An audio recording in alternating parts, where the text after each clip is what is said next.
North Korea has gone into a nationwide lockdown after recording its first COVID outbreak. State media is calling it the biggest emergency facing the country, which has administered no vaccines, has a fragile health system and a malnourished population. Jong-min Kim is a lead correspondent with NK News, a website covering North Korea, and joins me now. Jong-min Kim, thank you so much for your time. How have we found out about this outbreak, given how secretive the North Korean regime is? There were some signs in the past few days about something's going on in Pyongyang.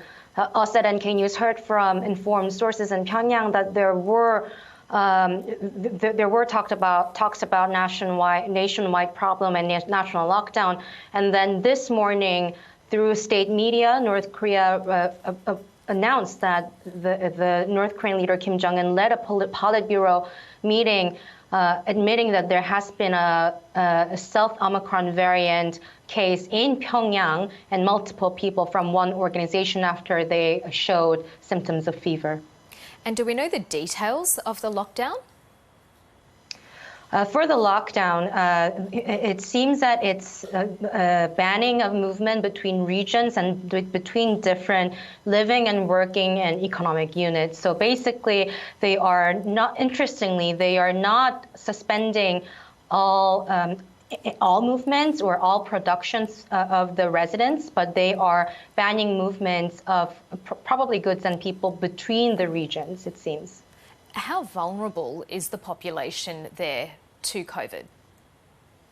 This is a very concerning situation considering how the country has not administered any vaccines. And we know for a fact that North Korea has a very fragile medical infrastructure. And if this spreads widely throughout the country, it will be a very concerning situation in terms of humanitarian affairs, and also the country has not been taking in aid from foreign countries, which is also a problem considering the very fragile infrastructure as well.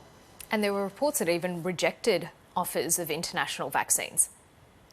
For one, they have rejected the Sinovac from China, but citing that they want to give other countries that needed more chances to get it. But it's, of course, a polite way of saying they reject it. But so far, it seems that they have not been that proactive in trying to get the vaccines and administer it, although they do have a cold chain system for vaccines such as AstraZeneca that's similar to other vaccines for other viruses that they have dealt with before. So are neighbouring countries concerned about this outbreak in North Korea? Sorry, can you repeat again? Are neighbouring countries concerned about this outbreak in North Korea? Yes, for one, South Korea, a new administration just came into office.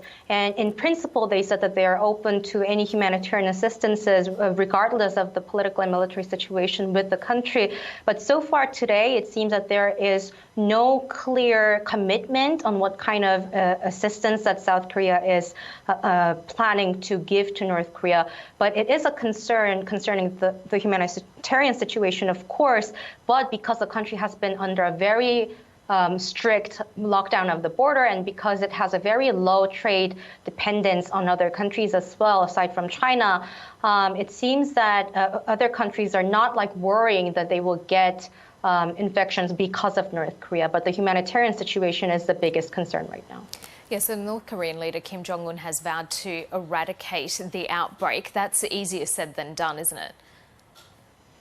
Exactly. So the core goal that North Korean leader Kim Jong-un ordered the officials was, first of all, to strengthen the border region and air and sea guard in case there are any other potential breaches, and to also make sure that the lockdown of the regions are going well, and also curing the already infected patients. And it seems that so far, the Politburo meeting was held very urgently. It seems, if we see the KCTV, the clock shows 2:30 a.m. or 3 a.m., which means it was a very urgent meeting. But it seems that from May 8th, when there was a first case that was tested positive, of the sample that was tested positive, there was a bit of a lag between what we heard from source about the May 10th lockdown. So it seems that they were a little bit unprepared. So like you said, it's easier said than done. So we'll have to keep an eye on what kind of actual measures that they will take in the coming weeks. This comes as Pyongyang has conducted missile tests and was looking to conduct more of them. Will they now shelve those plans or will they go ahead? So the relations to the situation of the COVID outbreak in relations to defense, national defense plans was not made.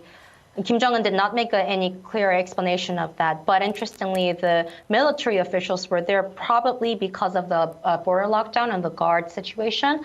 But also, there have been signs of potential nuclear tests as well, and they have been testing ICBM. They have tested SLBM, but they have not reported on it. So they were probably going to fire more missiles and test more weapons. But it seems that right now, just because of COVID, it doesn't mean that they will suspend all the plans that they have been planning for the military sector, because they have their own schedule as well.